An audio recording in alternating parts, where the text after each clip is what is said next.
tem predavanju bom predstavil pogled Janezova evangelista Kreka na družbena vprašanja in kritiko, ki jo je podal Slavoj Žižek leta 1987 v svoji knjigi Jezik, ideologija, Slovenci. Najprej bom predstavil kratko Krekovo osebnost in delo, nato njegove poglede v njegovem znamenitem delu Socializem iz leta 1901, na kar bo sledila predstavitev Žižkove kritike in na koncu ocena te kritike. Janez evangelist Krek je bil rojen leta 1865 in je umrl 1917. Bil je, lahko rečemo mirno, ena najbolj briljantnih osebnosti iz zgodovine našega naroda, univerzitetni profesor, politik, prevajalec Svetega pisma, predvsem pa velik družbeni delovalec in, kot so ga nekateri imenovali, največji tribun slovenskega naroda. Bil je tudi katoliški duhovnik. Kot že rečeno, je leta 1901 objavil svojo znamenito knjigo Socializem, ki obsega kakšnih 500 strani in je enciklopedične narave. Ne gre za kakšno izvirno delo, ampak vendarle je zelo bogato in še danes nudi kopico informacij in zelo, bi rekel, diferenciran pogled na socializem, na njegove različne oblike, na njegove različne veje in to je njegova velika odlika. No, Žižkova kritika se nanaša predvsem na to Krekovo delo in še na eno delce enega Krekovca, Jurija Trunka, z naslovom Bodi sam svoje sreče kovač iz leta 1904. No, kaj so nekatere stvari v tem delu Krekovem Socializem, ki so potem tudi predmet Žižkove kritike? Prvo, kar velja omeniti, je, da Krek v socializmu zagovarja organicistični pogled na človeško družbo. Človeško družbo razume kot organizem, ki ima svoje ude in te udi morajo delovati usklajeno, koordinirano v skupno dobro celote, če naj bo ta celota uspešna, če naj ta celota, ta organizem deluje. Duša tega družbenega organizma je po Kreku tisto, kar imenujemo avtoriteta ali oblast. In če ni avtoritete ali oblasti, če se ta oblast spodkoplje, uniči, potem se razpade tudi sama družba. Kratko velja formula: brez oblasti ni nobene družbe, ali v prispodobi rečeno, brez duše ni organizma. No, in Krek je menil, da je v njegovem času zelo ogrožena oblast in s tem obstoj same družbe v resničnem pomenu besede. Zakaj je menil, da je ta oblast ogrožena? Tukaj moramo vedeti, da je Krek zagovarjal nekakšno hierarhijo oblasti ali avtoritet. Od avtoritete Boga in katoliške cerkve, ki je pač predstavnik te avtoritete, vse do avtoritete učitelja in očeta v družini. In njegovo mnenje je bilo, da če spodkopljemo avtoriteto Boga oziroma cerkve, smo prej ali slej spodkopali tudi vse ostale avtoritete. In opažal je upad in krizo avtoritete tako na družinskem kot na šolskem in tudi na političnem področju, tudi politična oblast biva v tega avtoriteto in zato je menil, da je edina dejanska rešitev pravzaprav ohranitev in zaščita cerkve kot varuhinje Božje oblasti in avtoritete in s tem vseh ostalih avtoritet. Se pravi, edini izhod iz te krize je to, da cerkev dobi v družbi svojo vlogo in svoj pomen, ki ji po njeni naravi pripada. To je bila ena stvar tega, bi rekel, organicističnega pogleda na družbo. Drugo stvar, ki je pomembna, je družbeni kontekst. Krek je živel v času, ko je v Slovenijo že prišel kapitalizem in je povzročil velike stiske tako kmetov kot delavcev. In s tem je ogrožal tudi slovenski narod.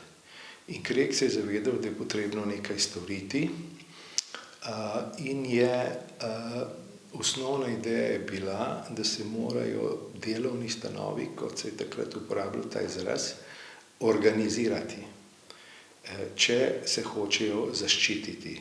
Če se ne bodo organizirani, bodo na milost in nemilost prepuščeni izkoriščanju in obubožanju.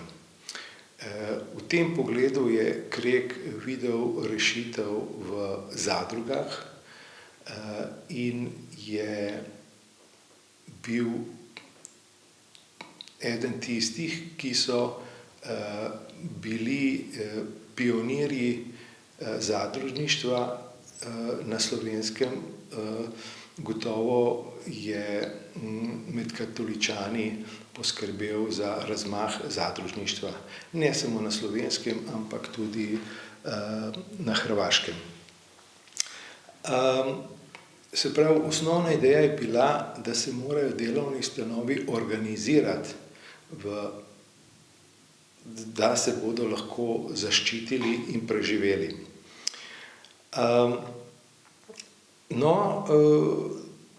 Žižek v svoji kritiki Kreka usmeri svojo puščico ravno na njegov organicistični model družbe,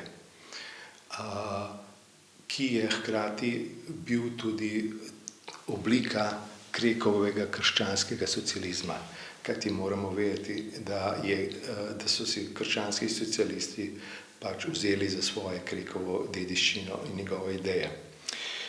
Žižkova kritika je usmerjena na več učinkov Krekovega stališča in delovanja. Ena je ta, da Žižek pravi, da Krekov pogled pomeni uničenje civilne družbe. Uničenje resnične civilne družbe.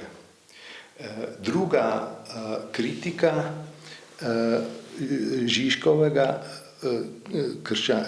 Žižkove kritike krščanskega socializma pa je, da pomeni Krekov krščanski socializem pravzaprav obrambo kapitalizma oziroma obstoječih družbenih razmerij gospodstva.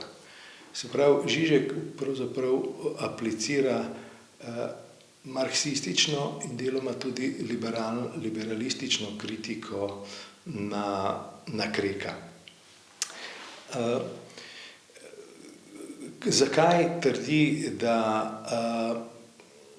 Krekova stališče pomeni uničenje civilne družbe. Sklicuje se na določene pasaže v knjigi Socializem, kjer Krek govori o tem, da je srednjeveška družba bila družba, če tako rečemo, posrednega državljanstva. Posamezniki sami niso bili državljani, ampak so bili državljani samo kot člani nekega stanu ali neke družbene skupine. No, in Žižek pripisuje Kreku veliko, bi rekel, simpatije do srednjeveške družbe in v to simpatijo vključuje tudi ta pogled posrednega državljanstva. Ta posredno državljanstvo pravzaprav pomeni nezdružljivost z civilno družbo v smislu, kot jo poznamo v recimo družbah liberalne demokracije. Druga kritika se nanaša na to, da je pravzaprav si krščanski socializem prizadeval za idejo socialnega miru. In Žižkova poanta je, da socialni mir in proklamiranje socialnega miru pravzaprav služi kapitalizmu in ohraniti obstoječih razmerij gospodstva. Kako lahko odgovorimo na te dve kritiki? Mislim, da je prva kritika pretirana. Krek je gotovo opozarjal na nekatere dobre plati srednjeveške družbe, ampak po drugi strani so bili vsi učinki njegovega pisanja in delovanja usmerjeni ravno nasprotno smer. Krek je eden največjih modernizatorjev svojega časa na Slovenskem, utemeljitelj demokracije, in njegov pogled je bil vedno usmerjen v prihodnost, v konkretne, sodobne probleme, ki jih je reševal na inovativen način. Tudi njegovi, bi rekel, temeljni pogledi, ki jih je zapisal v knjigi Socializem, niso nikoli bili v funkciji kakšnega dogmatizma. Krek ni nikoli podlegal, da bo zaradi nekega načela se odpovedal rešitvi, ki jo zahteva konkretna situacija. V tem smislu ni nikoli zapadal v dogmatizem. Recimo, če vzamemo za primer vprašanje ločitve cerkve in države. Krek je menil, da na načelni ravni je bolje, da cerkev in država nista ločene. Tudi v konkretnih razmerah je zagovarjal stališče, da je bolje, da sta ločeni. Uporabil celo prispodobo, če noga ogroža telo zaradi poškodovanosti, zastrupitve, potem je bolje, da jo odrežemo. Seveda je bolje, da imamo obe nogi, vendar če je ogrožena celota, potem je bolje, da ločimo nogo od telesa. To je bila njegova prispodoba in je zagovarjal ločitev cerkve in države v polemiki z Ušeničnikom, ki je zastopal nasprotno stališče. S tem sem hotel ilustrirati, kako Krek ni nikoli podlegal nekemu principializmu, nekemu dogmatizmu, ampak je vedno gledal konkretno situacijo. In tukaj je bila tudi njegova, recimo, razlika med njim in Ušeničnikom. Ušeničnik je bil veliko bolj, bi rekel, nagnjen k nekemu principializmu, pa tudi Mahnič, za razliko od Kreka, in v primerjavi s Krekom je Ušeničniku pa tudi Mahniču primanjkovalo, lahko bi rekli, razvojnega čuta, ki ga je praktik Krek v sebi imel.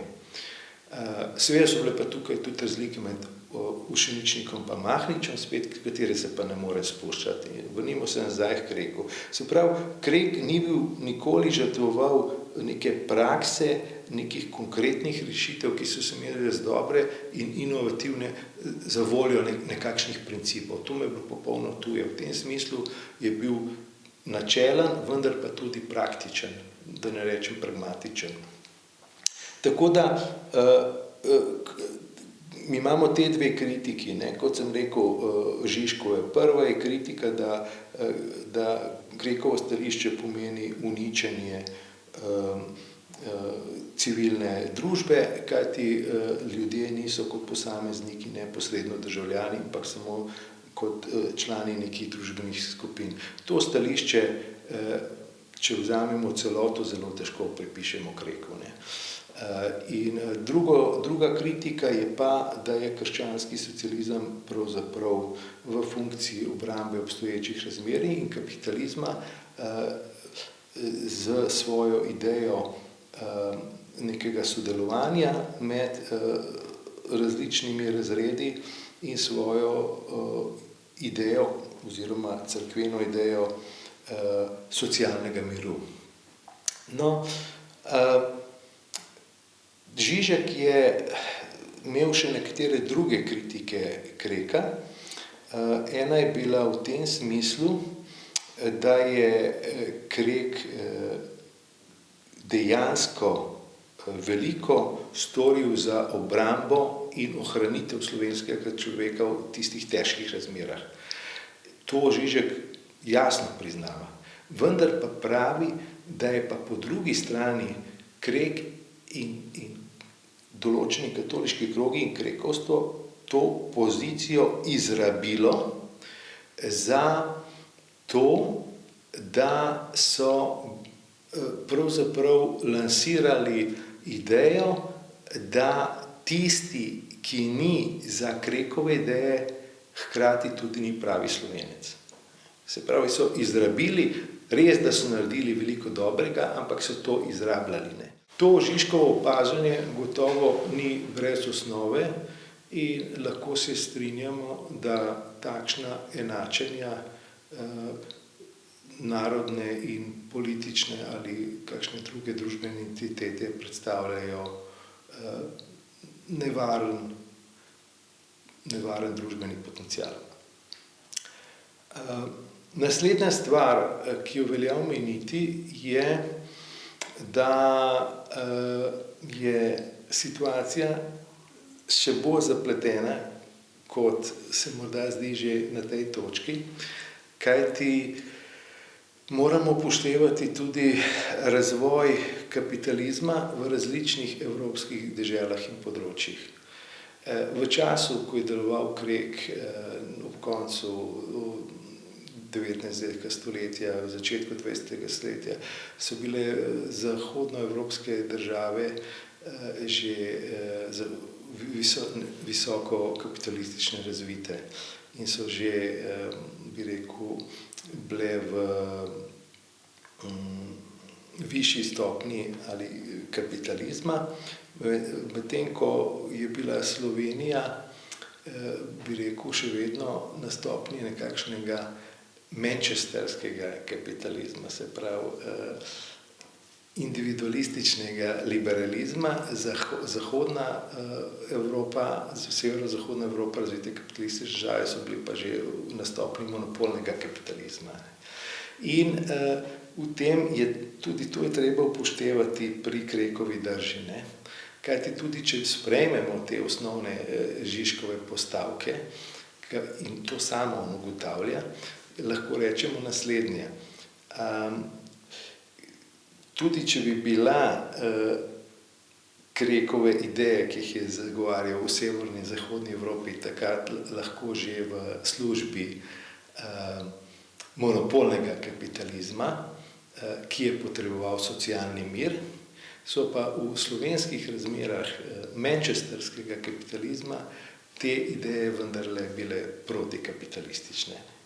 Tako da tukaj še ena, bi rekel, zaplet, ki kaže, kako je razlika med centrom kapitalizma in pa periferijo kapitalizma, ki ga je takrat Slovenija predstavljala. No, če strnem, lahko rečemo, da lahko Krekov krščanski socializem beremo ali ocenjujemo na dva načina, na negativen ali pa pozitiven. Negativen je Žižkovo interpretacija krščanskega kapitalizma, ki ga predstavlja kot nekakšnega brezzobega tigra in kot pravzaprav neko masko, ki je v službi, na koncu v službi kapitala, socialnega miru in ki ga promovira Cerkev kot pravzaprav zaveznik kapitala. To je ena stvar.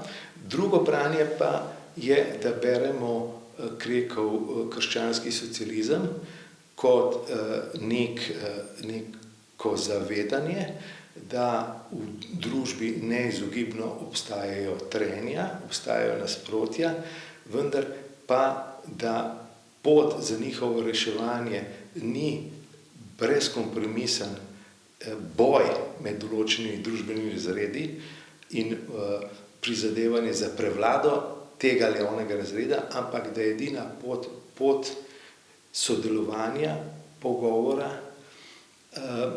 in medsebojnega spoštovanja. To je bilo stališče Cerkve tudi že v Rerum Novarum, ki je temeljni dokument, socialna enciklika družbenega nauka, ki je podlaga vseh ostalih, in zato se je zagovarjal, to je zagovarjal tudi Krek. In zanimivo je, da se v našem sodobnem času ta razprava vrača. Recimo, naš sodobnik je Žižek, in zagovarja ta antagonistični model.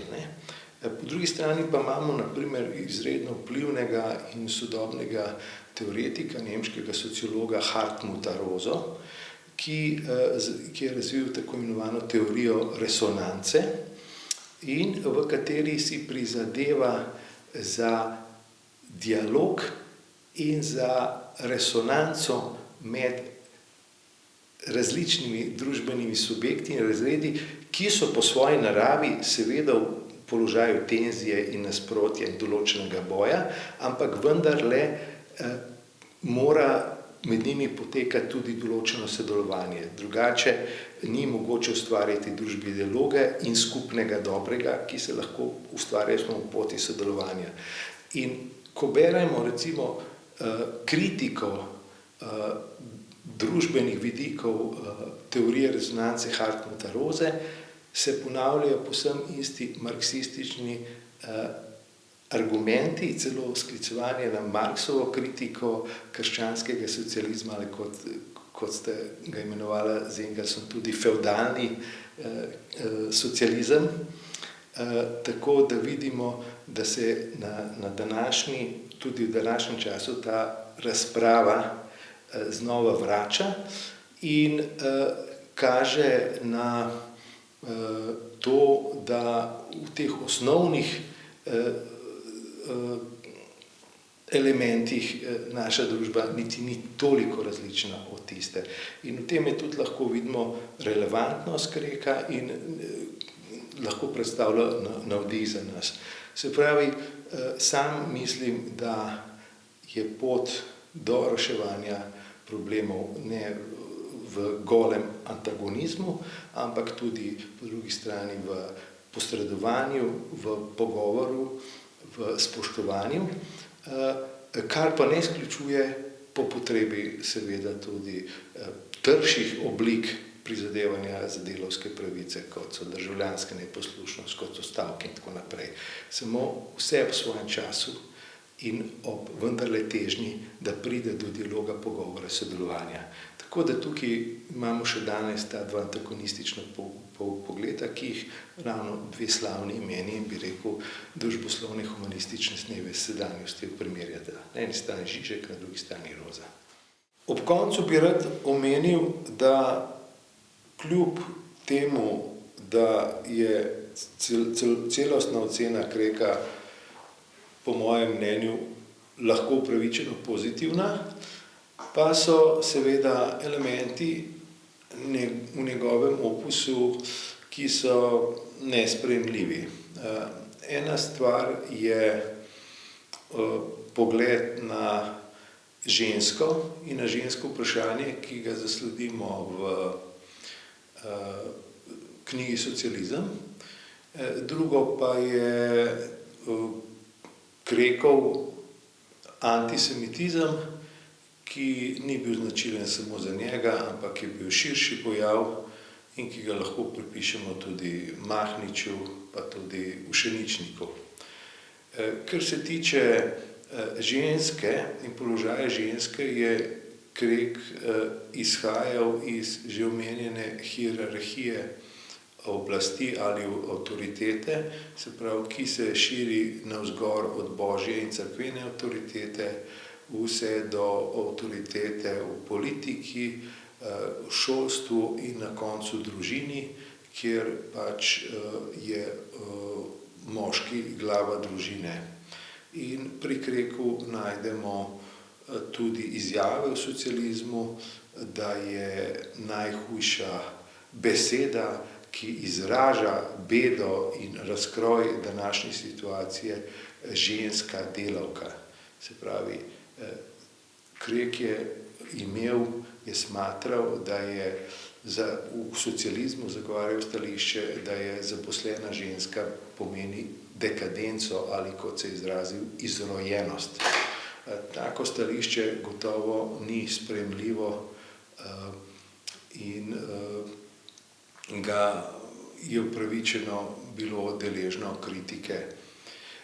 Drugo, kar se tiče njegovega antisemitizma, tudi v tej točki se je Žižek dotaknil Kreka in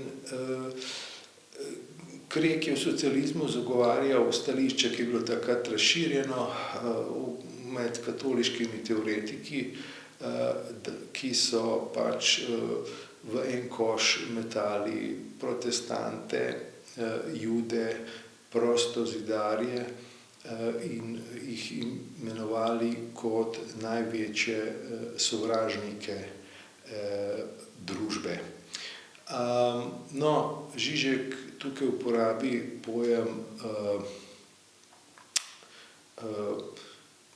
lebdečega označevalca od Laclausa in pravi, da je oznaka Jud, beseda Jud, tak označevalec, se pravi, ki pravzaprav ne pomeni nič, ampak je pravzaprav označevalec za vse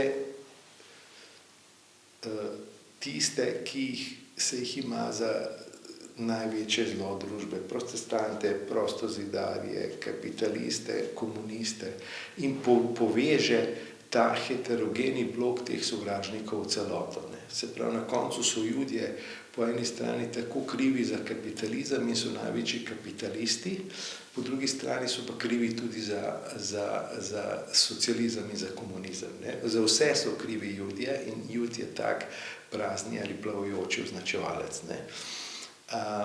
No, in v tem smislu pravi Žižek, da je to še en dokaz, kako ta katoliška ideologija tistega časa in tudi Krekov nauk pomeni obrambo kapitalizma in obstoječih razmerij gospodstva, kajti preusmerja kritiko od usmerjenosti na prave izvore slabega, ki so v kapitalističnih razmerih, produkcijskih razmerih, na neko namišljeno figuro Žida, se pravi, ki je kriv za vse. Se pravi, ni kriv kapitalizem za bedo in tako naprej, ampak je kriv Jud, požrešni Jud, ki ima v rokah bank in tako naprej. Se pravi, če zaključim še enkrat, mislim, da je Krek lahko služi kot velik zgled v prizadevanju za konkretno in inovativno reševanje družbenih vprašanj, za neko sodobno obliko modela sodobne družbe, ki ne presega samo na boj ampak tudi na sodelovanje in razvijanje skupnega dobrega, ki je mogoče samo skozi sodelovanje. Po drugi strani pa seveda je bil Krek tudi človek svojega časa z vsemi napakami in seveda nikakor ne bi želel, da je to moje predavanje razumljeno kot da vse, kar je Krek zagovarjal, storil, da je dobro. Ravno ta dva primera antisemitizma in recimo žensko vprašanje, to gotovo ni sprejemljivo.